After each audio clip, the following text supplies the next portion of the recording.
hola, muy buenas tardes, bienvenidos a una nueva tertulia de la Guayaba de Pascal.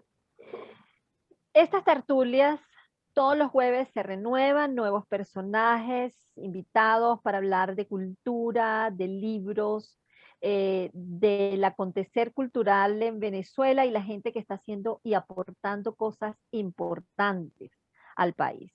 Hoy tenemos un invitado especial. Ella es Ana Black y aquí les dejo a Elsie Manzanares para que nos presente nuestro invitado de esta tarde. Gracias, Lorena, y gracias a todos quienes están conectados con nosotros en este momento en la Guayaba de Pascal.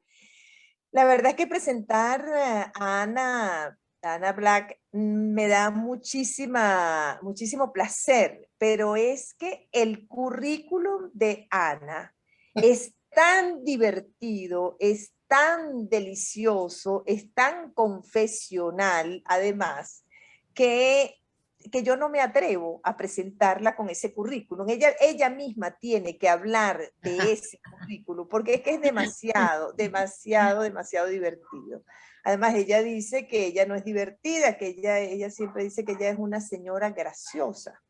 Entonces, por ahí, bueno, desde el nombre en el currículum ni siquiera es Ana Black, sino Ana Black. O sea, entonces, todo es demasiado representativo en quién es Ana.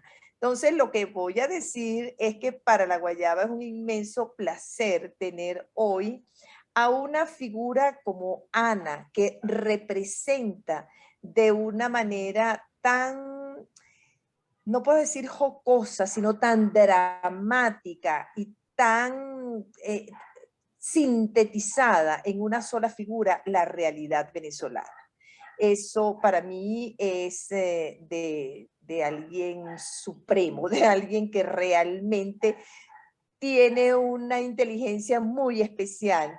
Entonces, eso lo quiero destacar de Ana desde como su presentación, desde este primer momento, pero la presentación la va a hacer ella, porque ella, así como una señora graciosa que es, que ella se autodenomina, entonces cuéntanos, Ana, ¿de dónde saliste tú? ¿Cómo empezaste? ¿Cómo es eso que eres una despistada desde siempre? Bueno, que además es docente, en fin, ella va a contar su currículum. Ana, bienvenida. De verdad que me da un inmenso placer que estés aquí con nosotros. Para mí es un placer también muy grande porque yo de alguna manera he estado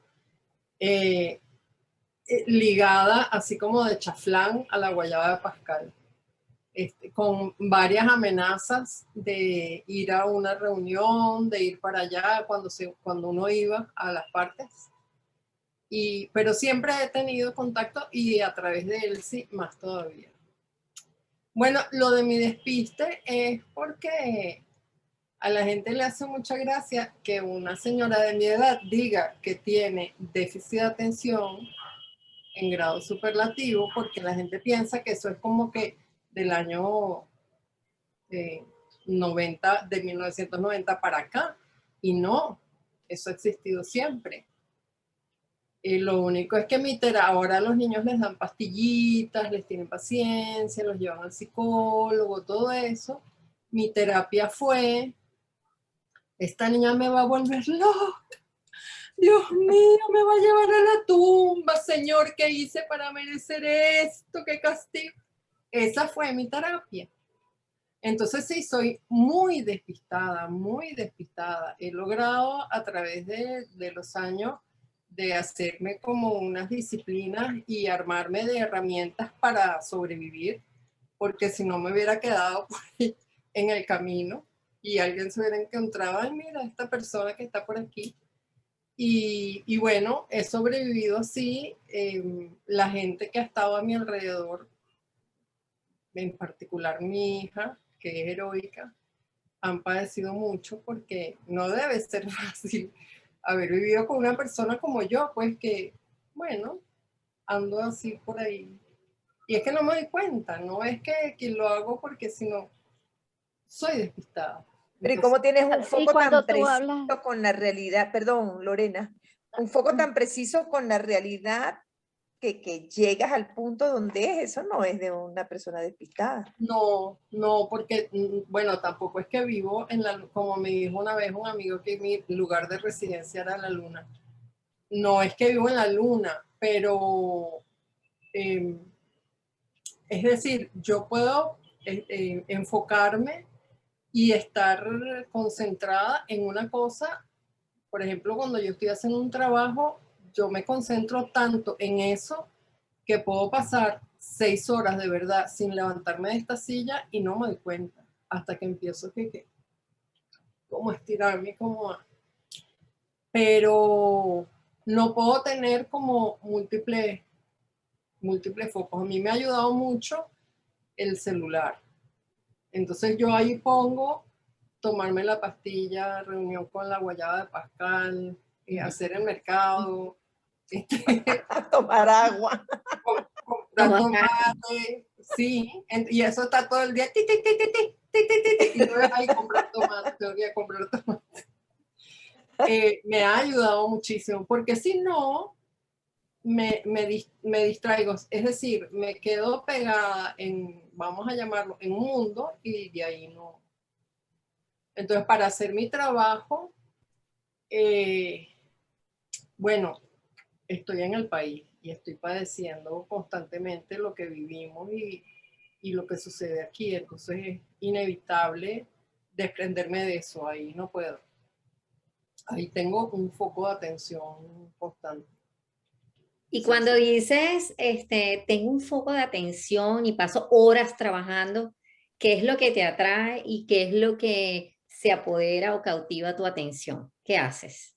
En mi caso, cuando estoy con un trabajo es resolver ese trabajo. Y mi trabajo es muy sabroso porque es un trabajo que como de evolución y de ir resolviendo detalles, añadiendo cosas, cuidando milimétricamente cositas. Entonces, ahí me abstraigo, ahí me quedo, pero sí me pasa muchas veces que digo, voy a buscar una referencia, por ejemplo, de, no sé, cohetes. Necesito ver cómo es un cohete. Y me pongo a navegar y puedo llegar A la luna. a la millonaria Se china. queda uno ahí, es verdad. Hora Te y media montas en después, uno de SpaceX. estoy viendo la historia de Corea y conche, tengo que volver. Pero sí tengo esa capacidad de enfocarme en una tarea, en una cosa. Para eso yo soy estupenda, buenísima. Lorena, Claro, te vas a preguntar. sí, porque claro, cuando uno conversa estas cosas y lo hace de pronto muy jocosamente y es divertido, pero cuando tú dices que se hace de pronto difícil vivir con una persona así o con estas características, con estas inquietudes, ¿cómo es un día de Ana Black? Bueno, ahorita es una nota, porque ahorita yo ya tengo hija grande, ya, es decir, yo ahora no le tengo que rendir cuenta a mucha gente. Ni siquiera tengo un horario de trabajo. Yo tengo que hacer unas entregas diarias, pero yo no tengo esa cosa de cuando uno está en etapa escolar que tienes que levantarte a una hora. De eso sí te puedo hablar yo. Era cuando yo vivía en esa época en que mi hija iba al colegio y que yo tenía que llegar a un trabajo con un horario, yo vivía en completo estado de ansiedad. Creo que por eso yo fumaba tanto. Esa es una reflexión de este instante. Porque me generaba mucha ansiedad. Mi hija, cuando tenía como 11 años, me dijo, mamá, yo me voy a llevar el despertador para mi cuarto. Sí, yo lo cuento porque a ella hay que admirarla y a ella hay que hacerle la ola, porque ella salió todo lo contrario a mí. Ella se levantaba tempranito y entonces me decía, ya estoy lista, se metía la blusita así por la faldita del uniforme, peinada perfecta, arregladita, su bultico, todo. Y yo, el café, pobrecita. Y ella me quiere. No, claro. Además de todo, bueno, te quiere y te Además de ama. todo, me quiere. Me quiere. Ana, Nunca se me olvidó ella, nunca. un caricaturista, digamos, se supone que se caracteriza por poner el humor a situaciones difíciles, a situaciones, digamos, dramáticas, políticas, a poner como el dedo en la llaga con humor. Sin embargo, yo no sé si es por la realidad que vivimos en Venezuela, pero a veces tus ilustraciones a mí me producen otro tipo de emociones, es decir, no se me hacen graciosas, se me hacen muy agudas y me causan o molestia o rabia. ¿Cómo se puede explicar el humor desde una ilustración en una situación como la que se vive en Venezuela? Bueno, eso lo he pensado yo mucho en esta época que estamos viviendo, porque creo que tendríamos que empezar por redefinir ese término humor o buscarle la segunda variante, que es, no es el mal humor, pero es el triste humor, es el doloroso humor, o a lo mejor no es humor, a lo mejor hay que buscarle a ese tipo de expresión otra palabra que lo defina. Porque lo mismo que sienten ustedes cuando las ven, lo siento yo cuando las hago. Y mi proceso para hacerlas es muy difícil porque, por ejemplo, ayer la noticia que a mí más me impactó fue la de las madres, y todavía me conmueve, la de las madres que fueron a la embajada de Noruega a llevar los juguetes de sus hijos, que habían muerto porque no lograron el trasplante, ni el trasplante, ni el tratamiento, ni nada. Entonces, cuando esa es la noticia principal y las noticias secundarias son por el mismo calibre, es muy difícil. Es muy difícil y a veces me tardo hasta 3 horas en resolverla. Y hago, no sé, ayer hice como 5. Déjame probar por aquí, déjame probar por acá.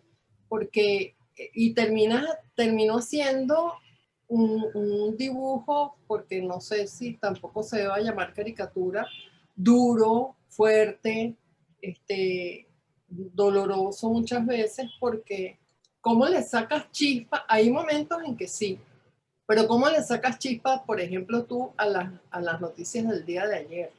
El dolor, sí. Porque una cosa es hacer humor de un, de un político, por ejemplo, y otra cosa es hacer humor de una tragedia. Como tú dices, quizás habría que cambiarle el nombre a ese género. Sí. Sí, yo Yo, estoy totalmente de acuerdo porque hay unas expresiones que tienen demasiado dolor.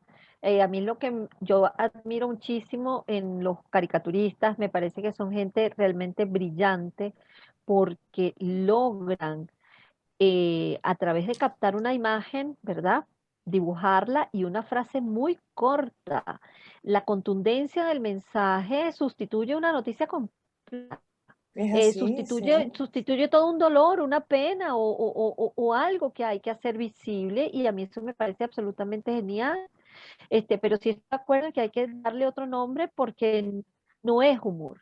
no es el humor, no es el humor clásico, no es la definición clásica que tenemos nosotros de humor, porque sí hay un humor que es satírico que lleva cinismo y que te arranca una media sonrisa.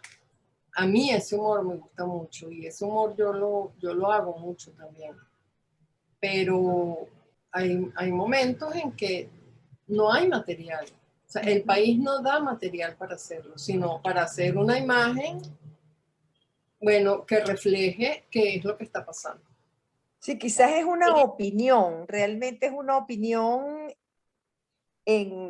como bien lo dice Lorena, es una síntesis de toda una noticia, pero lo que está impreso, digamos, allí en esa expresión es una opinión, que en algunos casos sea de humor, en otros casos no, pero va por ahí, pues, porque es lo que te digo, muchas veces me pasa y te lo he comentado.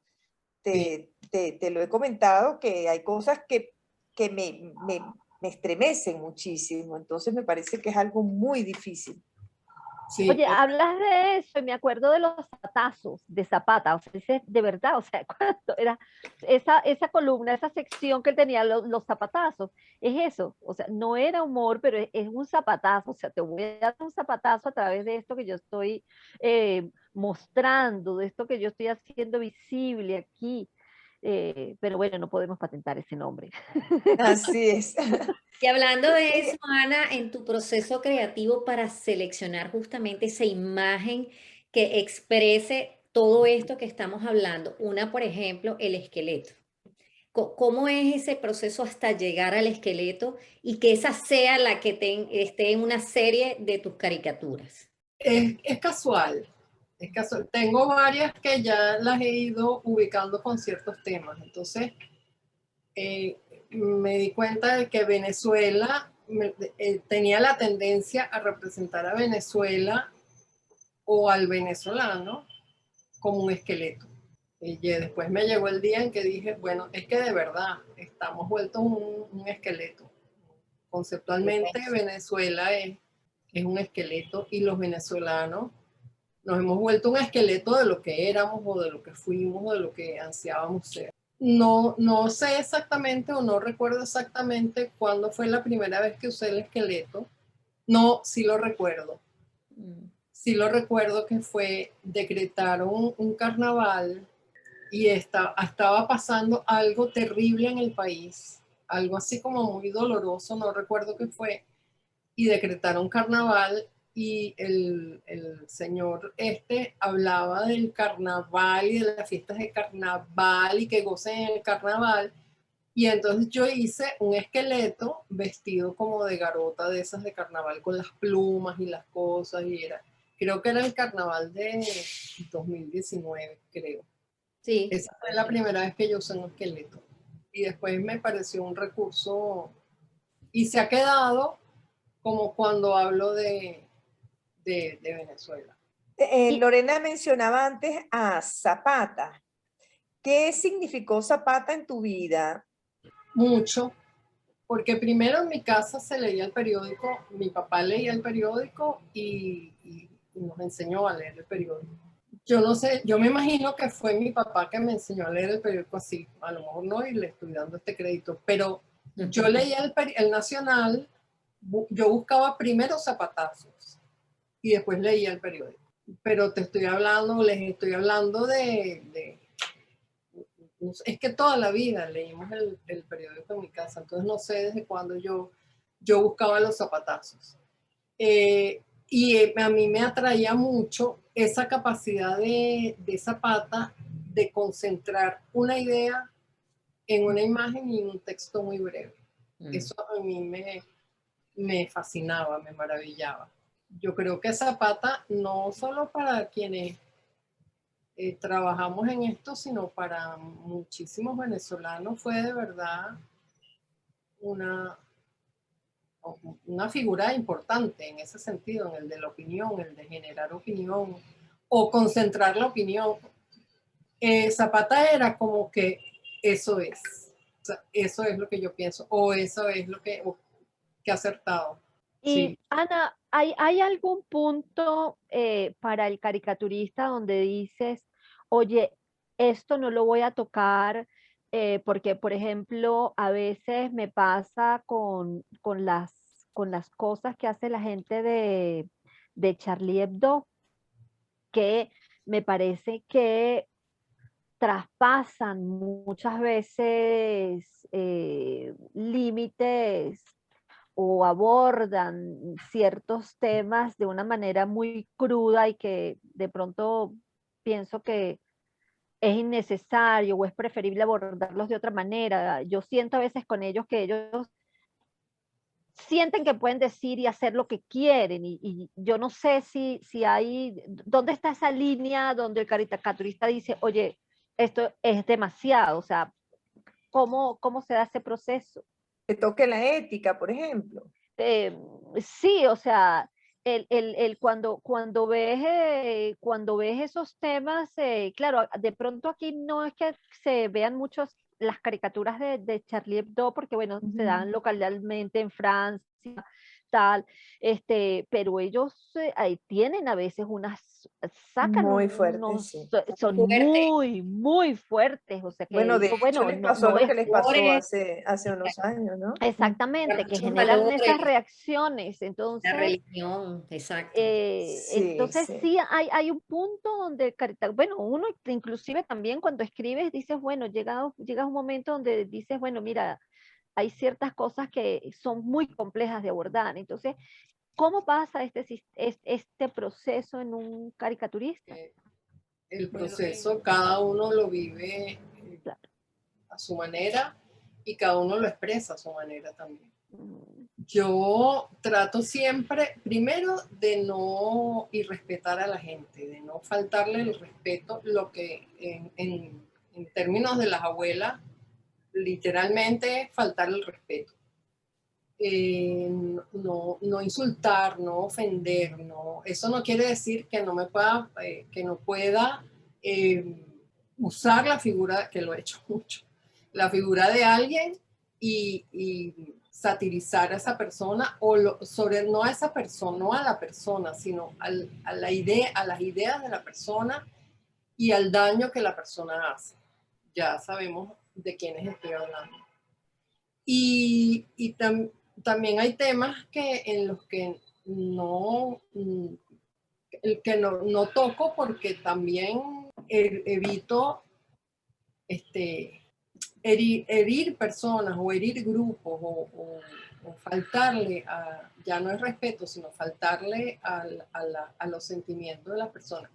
Y es inevitable, porque siempre no, pero sí me ha pasado que de repente hago una caricatura pensando que está bien, con una idea, y resulta que hay alguien que la interpretó de otra manera y de una manera muy válida, y esa caricatura hirió a esa persona. El trabajo de uno, yo por eso digo que caricatura no se explica, porque cada persona lo interpreta diferente y yo no puedo estar allí cuando cada uno de ustedes vea mis caricaturas, no puedo. Pero he tenido afortunadamente muy pocas veces ocasiones en las que yo la hago con una intención buena y resulta que hay alguien que le afectó realmente. ¿Y te has sentido censurada alguna vez o te han llamado a botón por censura? No, nunca. Ni siquiera en las redes me han ofendido así mucho. No, la verdad es que hasta ahora no. Bueno, y eso es bastante decir porque las personas en las redes normalmente son muy duras y las reacciones son bastante intensas cuando Sí. no están de acuerdo con algo que... También es que tengo muy poquitos seguidores en redes, a lo mejor. Y eso me ayuda bastante Vamos y me parece entendiendo. que está bien. Yo creo que yo soy como underground, porque yo le envío a mis amistades mis caricaturas y entonces esas personas se las mandan a otras, pero yo no estoy como yo no estoy así en la pantalla, yo no soy muy visible, yo tengo muy poquitos seguidores, a lo mejor él sí tiene más que yo. Pero estás en uno de los medios de las plataformas informativas más importantes, como es el Pitazo, ¿no? Como el Pitazo. Y ahora me hicieron mi huequito en la página de opinión. Imagínate, o sea que eso no es poco, así Es que una viñeta realmente. es una viñeta. Ana, tú anterior, él sí te presentó diciendo que tú hacías muchas cosas, que tu currículum era muy divertido, que tú nos ibas a contar. ¿Qué más hace Ana Black además de ser caricaturista? Es decir, mi oficio primigenio es el diseño gráfico. Yo estudié eso es lo que yo estudié. Y fui diseñadora gráfica durante muchos años. Él sí, yo no sé por qué él sí no lee ese currículum y ya. No, porque eso Porque así somos en la Guayaba. es que la autoría, no, la autoría de ese currículum es demasiado divino. Bueno, yo voy a leer un pedacito nada más, un pedacitico chiquitico. Es que yo me moría de la risa. Primero, que es Ana Black. Hace años nació en Caracas, donde ha vivido toda su vida, a excepción del año y medio que pasó en Irlanda, buscando sus ancestros. No los encontró. Me voy a saltar algunas cosas. Una gran falta de concentración y un enorme desapego de los estudios formales la llevaron a estudiar diseño gráfico. Por ahí explica algunas otras cosas. Fue docente en el instituto, en el mismo instituto que habla del Neumann, que fue donde se graduó de diseñadora. La mayor parte de la vida ha practicado lo que llaman el ejercicio libre de la profesión, lo que tiene sus ventajas y sus grandes inconvenientes, como por ejemplo, no poder cobrar la pensión de vejez del Seguro Social. Ay, te vas a perder de los millones de dólares, de verdad. Exactamente, exactamente. En agosto del 96, esto es muy importante, ganó el premio que otorga el Nacional en su fecha aniversario al mejor artículo de humor. Ese año premiaron no un artículo, sino toda la obra. Es el único premio que ha recibido, pero bueno, bastante, ¿no? Pero Y tengo bueno, un por premio. ahí dice otras cosas más, pero es que se me hizo muy, muy gracioso, de verdad. Ella está segura de haber hecho muchísimas cosas más y bien interesantes, pero como padece de falta de concentración, todo se le olvida. Así termina el currículum. ¿Y cómo pasas de diseñadora gráfica a caricaturista, aunque hay un elemento común, por supuesto, ahí, que es toda esta parte gráfica? ¿O siempre trabajaste digamos, de alguna forma en esa área? No, eso, lo de la caricatura, eso estaba latente ahí. Yo estudié en la Neumann, donde nos preparaban de verdad para ser como personajes del Renacimiento, porque no, hasta carpintería, dibujo, carpintería, tipografía, diseño, cosas estructurales, unas cosas que eran con números y yo sufría muchísimo. No, entonces de verdad éramos como personajes del Renacimiento. Vivíamos en esa escuela, de vivir, de guindar chinchorritos y quedarnos a dormir. Entonces, por allí se me desarrolló el gusto por el dibujo. Seguí siendo diseñadora, pero además era diseñadora gráfica. Pero en paralelo yo siempre tenía como cuadernitos donde dibujaba y hacía cositas, pero en privado para mí. Un día escribí al Nacional una carta quejándome por las vacaciones escolares, que eran 3 meses de vacaciones escolares. Que hace uno yo tengo una hija, pero los que tenían 2 y 3 hijos, ¿cómo resuelves tú las vacaciones durante 3 meses? Era un drama. Bueno, yo escribí esa carta a las cartas al Nacional. Y me llaman y me dicen que si yo quería escribir semanalmente. Yo hasta ese momento había escrito cartas y presupuesto, más nada. Pero como soy inconsciente, yo dije que Aquí voy yo. sí. Y me decía, era Pedro Brasesco. Pedro me decía, pero ¿usted está segura que...? Porque él me averiguó quién era yo y qué hacía yo, ¿no? Y entonces, ¿Y qué decía esa carta? ¿Qué tuvo esa carta de gancho para que el Nacional te llamara? Eso que era la vida misma, ¿no? Era tomado de la vida misma. En 3 meses, tú a una criatura la llevas a todos los planes vacacionales que tu bolsillo aguante, porque además tú la puedes mandar a un plan vacacional de esos donde pernoctan pero ya ahí te arruinaste. Y después tienes que llevarla a plancitos vacacionales que son en la mañana o en la tarde. Recurrir a las abuelas y a las tías. Pero las tías también trabajan, entonces las tías... Entonces es como se te hace una carga de verdad muy difícil de llevar, porque ¿qué haces tú si tú trabajas y tienes que producir con una criatura, una o tres en vacaciones? Yo recuerdo Mira, un artículo tuyo divertidísimo, perdón Lorena, te he no, interrumpido 2 veces, te juro que no voy a la tercera. No, no lo creo. Un artículo divertidísimo. Años después supe que era de Ana Black, porque creo que hablamos y yo te lo conté y dije, bueno, ahora que te conozco, creo que este artículo era tuyo, sobre los caraqueños y cómo nos guarnecíamos de la lluvia, como un paraguas todo destartalado, un pedazo de periódico, un cartón, cualquier cosa que encontrábamos al camino le echábamos mano. Yo me acuerdo haberme reído con eso porque además cuando llueve lo veía y cada vez que lo veía y todavía me acuerdo de ese artículo, tiene como 30 años. Y después de años me enteré que había sido escrito por ti, es decir, que tú hacías entonces humor en esos artículos. Es que yo estaba en la página de humor, a mí me pusieron en la página de humor. Y yo hablaba, era, de verdad es que entonces te das cuenta de que vivíamos en unos tiempos bastante felices. Yo hablaba desde mi perspectiva y echaba los cuentos de las cosas que me pasaban a mí. Que después me di cuenta porque era divino, porque las respuestas de la gente y la gente me mandaba los correos y todo, había hombres que me decían, es que usted me refleja a mí, es que eso me pasa a mí con mis hijos, es que eso...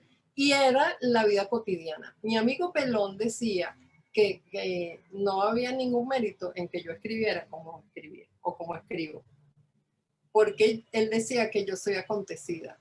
Él decía, cualquier persona va al banco y lo máximo que pasa es que la línea se cae.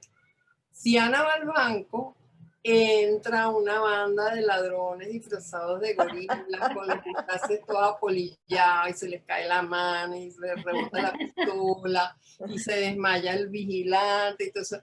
Y entonces, eso es lo que ella cuenta, pero no es que ella se lo inventó. Y es verdad, yo soy acontecida y yo lo que contaba era mi vida cotidiana. Y resultó que era la vida cotidiana de todo el mundo, porque todos vivimos eso, todos peleamos con la electricidad de Caracas, todos tenemos problemas con el banco, todos llevamos a los niños al colegio, en fin. Bueno, y ahí entré yo al mundo del humor. Y de ahí es que yo digo que yo no soy humorista, porque yo creo que humorista es, por ejemplo, son Emilio, Laureano, gente que vive de eso. Y yo no, eso era una actividad paralela que yo tenía ahí. Y yo digo que yo no soy humorista, sino que soy una señora graciosa, porque soy graciosa. Y después, ya cuando ya no había circunstancias así como livianas, cuando ya el país se me hizo demasiado pesado, ya me empezó un conflicto entre cómo voy a escribir yo con tanta ligereza en un país que está viviendo las cosas que estamos viviendo. Y tuve un momento ahí que como que desaparecí. Bueno, puse un alto en la escritura y de repente empecé a hacer dibujitos y a mandárselos a la gente y todo eso. Y por ahí fue que entonces retomé como esa vía de comunicación por ahí, por lo que me encanta. Estoy feliz haciendo mis dibujitos. Y ahorita, Ana, ¿qué planes tienes? O sea, tú estás escribiendo regularmente, ¿qué planes tienes? ¿Tú vas a seguir distribuyendo tus dibujos, tus percepciones, sí, no los vamos a llamar caricaturas, vas a seguir distribuyendo tu trabajo gráfico y vas a seguir escribiendo? Cuéntanos un poquito. En la escritura la tengo un poco paralizada, la verdad. Esa es una cosa que tengo en proyectos y debería retomarla. Y yo las llamo mancheticas. Estos dibujos sí, bueno, los sigo haciendo todos los días. Y la verdad es que planificar en este país, yo estoy viviendo en estos momentos como Eudomar Santos, de verdad. Como vaya va viniendo. viniendo. Nos Sí, quedó, porque nos quedó en el inconsciente colectivo porque por Caramba, algo será. sí. Eso quedó completamente sellado, pero sabes que me parece muy enriquecedor de tus textos o tus escritos que logras sacar de un hecho cotidiano, ves un detalle, narras un detalle que lo hace extraordinario y que a lo mejor nos pasa a todos, pero como vivimos con mucha premura o no estamos suficientemente atentos, no lo vemos. Y tú notas eso y nos dices, mira lo que puede pasar cuando vas al banco. Pasa, pero no lo notas. Lo notas es cuando lees tu texto y eso me parece maravilloso. es que Lo haces, y disculpa, perdón, lo haces de una forma incluso tan gráfica que aún escribiendo eres gráfica, porque yo recuerdo cuando él sí me comentó ese escrito hace tiempo, lo de los paraguas, entonces uno se va imaginando la película. O sea, eso que dice Lorena, lo detallas también que es gráfico. O sea, que eres gráfica escribiendo. Eso tiene un valor muy grande. Muy grande. este, bueno, eso se ha dicho mucho y es verdad, que las personas que trabajamos el humor, es como que vivimos vemos las cosas desde otro ángulo. En un salón está todo el mundo viendo desde aquí el escenario y de repente yo estoy ubicada en un rinconcito en el que veo ¿cómo es que se llama? Detrás de los telones. Bastidores. Detrás de los bastidores. El público. Entonces Ajá. uno lo ve, pero es porque algo en la vida te ubicó ahí. Uno ve las cosas desde otro ángulo. No sé cuál es la explicación de eso. Si hay un psicólogo en la sala que... La explicación simplemente es el ojo y el corazón de Ana Black. Claro, Así es una es. habilidad, es una ¿Colorada o es concepción mi para ver. máquina que me hace que me vea así? Que te veas cómo. Colorada. No, eso es por todo lo que te estamos diciendo que te pusiste colorada. Mira, además aquí cada una tiene su luz. La mía es amarillenta, la tuya es ¿Verdad que sí? Sí, rosada, la de cada una tiene su clarísima. luz. Sí. Como en Lo la vida misma. importante es que cada una tiene su luz. Exacto. Tengamos La luz vida todavía. misma, como dirías tú. Sí, que tengamos luz todavía. Así es. Bueno, yo me quedé callada para no seguir interrumpiendo, pero No, entonces sigo. puedes hablar, puedes hablar. Puedes hablar de ti. Aprovecha que se cayó.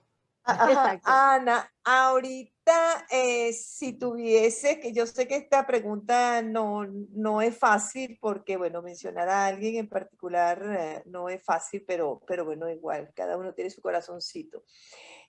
¿Cuál sería el caricaturista o el ilustrador, en este caso, el humorista desde la figura que tú más admiras? Quino. O sea, hay muchísimos que admiro, incluso hay muchísimos actuales que yo admiro mucho, pero siempre viene Quino a mi mente.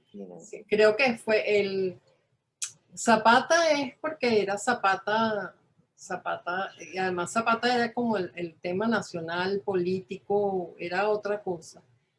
Pero el trabajo de Quino, no solamente lo que él decía y como él enfocaba cada uno de los temas y de los casos, sino los dibujos de Quino, todo Quino, para mí, Quino. O sea, si hay una persona que me despertó a mí esa curiosidad por ese mundo, fue Quino. Y siempre termino pensando en él, siempre, porque de verdad que la mente de ese hombre era una maravilla, una maravilla. Mi papá, así como era muy, muy abierto y muy liberal para muchas cosas, para otras era muy rígido. Y entonces a él no le gustaba que nosotros leyéramos comiquitas, ni comprar, sí, que eso de comprar suplementos y eso. Entonces tuvimos que llegar a un acuerdo y nos permitía uno a la semana. Más nada. Susi del corazón, mi pobre hermano era el que estaba pasando. Bueno, éramos tres hermanos. Susi del corazón. La pequeña Lulú. Cada una compraba un Susi del corazón y él decía, pero cómprense un Superman, cómprense. Pobrecito. Susi de corazón. Sí, y un día yo me compré, ya yo estaba como más grandecita, y yo me compré mi primer librito de Mafalda. Y mi papá me pilló leyendo aquello como sonreída. Y me dice, pero hija, ¿cuántas veces te he dicho que eso de los suplementos y esas comiquitas, eso no deja nada, eso no? Y yo leía mucho, yo era fui una gran lectora siempre, yo no sé por qué me decía eso. Y yo, pero papá, es que no me digas nada, yo no quiero saber nada, es que eso te embrutece, no, pero es que esto, papá, no señor, entonces le dije, ok, toma, y me fui. 15 minutos después estaba mi papá en el chinchorro, fascinado, y me dijo, ¿qué es esto? ¿Quién es este señor? Le dije, bueno, intenté decírtelo, y yo llegué a tener toda la colección de Kino porque mi papá me lo financiaba. Él estaba bueno, pendiente claro. cada vez que salga un numerito de Mafalda y después los libros de Kino. Porque además era un humor de adulto. Totalmente, Quedó totalmente. atrapado por Kino y Mafalda y todos sus secuaces. Y todos sus secuaces. Increíble, de verdad que increíble. Que yo quería acotar, Ana, que tú dijiste en un principio, bueno, no lo dijiste tú, lo dijo Elsie, tomado de tu currículum, que dice que tú no fuiste o no eres buena para las disciplinas rígidas de los estudios, pero mi hermano mayor estudió en la Neumann y aquello era para gente loca, porque, y, ojo, no te estoy diciendo loca, pero digo, pero es que aquello Lo pusiste sobre la mesa, ahora a ver cómo lo remiendas. Pero es que yo recuerdo los ejercicios, por ejemplo, de trazo en el primer año, entonces yo recuerdo aquel hombre pasaba, mi pobre hermano pasaba, esos eran libretas, o sea, de trazo solamente de líneas y después de líneas con puntos y después de no sé cuánto, o sea, realmente él no tenía tiempo para más nada en la vida, sino era para gastar tinta, carboncillo, era una cosa impresionante, era una gente súper habilidosa y era muy exigente. Sí. Necesitabas disciplina para eso. Eso sí. no lo podías cuidar a cualquiera. Disciplina y concentración, pero una concentración distinta. Es lo que te digo, eran 3 horas de clase de dibujo y después podías seguir dibujando, porque además después había que entregar tareas de dibujo y tareas de tipografía y todo eso, pero te concentrabas en una sola cosa durante tantas horas. Y después hacer eso, porque es que después uno llegaba a su casa y a seguir trabajando en eso. Pero yo creo que es que, primero que a mí me fascinó. A mí, yo conocí el diseño y a mí me enloqueció. Me gustó y al gustarte una cosa, a mí me lo dijo una vez el psicólogo, ¿quién te dijo que tú tienes déficit de atención y no es que lo que te están diciendo no te interesa o no es interesante? Entonces a mí eso me gustó, me interesó y me quedé pegada ahí y funcionó. Lo que tienes es un filtro de intereses, es decir, tú filtras y te quedas tu foco en lo que tú quieres. En lo que y yo lo demás lo desechas. Bueno, que eso es absolutamente conveniente. Exacto, sí. Eso es absolutamente conveniente, pero bueno, nosotros ya estamos llegando al final de la tertulia del día de hoy. Yo quiero saber si Vilma o Elsie tienen una pregunta final para Ana y bueno, quisiera también tus palabras de cierre para nuestra tertulia, pero bueno, no sé, Vilma, Elsie. Sí, yo quisiera tocar un punto que me parece que es importantísimo y es la docencia, porque Ana también es docente. Entonces, ¿Cómo te relacionas con tus estudiantes en ese despiste que describes tanto? Y bueno, y en tu relación normal con ellos, ¿cómo es eso? ¿Te Eh, gusta? Creo que ¿Te apasiona tanto como el dibujo? sí, sí me gusta. Tengo unos años que paré la docencia porque tenía demasiados años dando clases y porque yo tenía que pagar para ir a dar clases. Creo que ayuda mucho, ahora que lo dices, que la mayoría de los alumnos tienen más o menos como que la misma condición que yo, ¿no? Entonces, ahí nos bandeamos, ahí nos vamos. Y también no son clases, no es una clase en la que yo dicto una cátedra, sino siempre hay un proyecto que hay que desarrollar, siempre hay una mínima parte teórica, vamos a trabajar, este es el tema, pero el diseño tú lo entiendes a través de la práctica, de verdad. Entonces, hay un proyecto y cada alumno desarrolla sus ideas y sus proyectos y todo eso, y uno lo que va es orientándolo.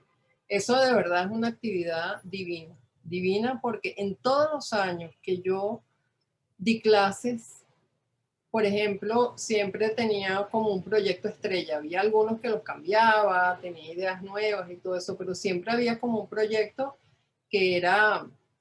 eh, que daba buenos resultados y siempre lo dejaba. Y nunca tuve una mismo enfoque de los alumnos para la solución de ese proyecto. Siempre hay una idea nueva, un enfoque nuevo, unos son más creativos, otros menos, pero siempre todos llegan a una cosa y entonces es muy sabroso porque es un trabajo, estás haciendo cosas bonitas, proyectos lindos o proyectos interesantes.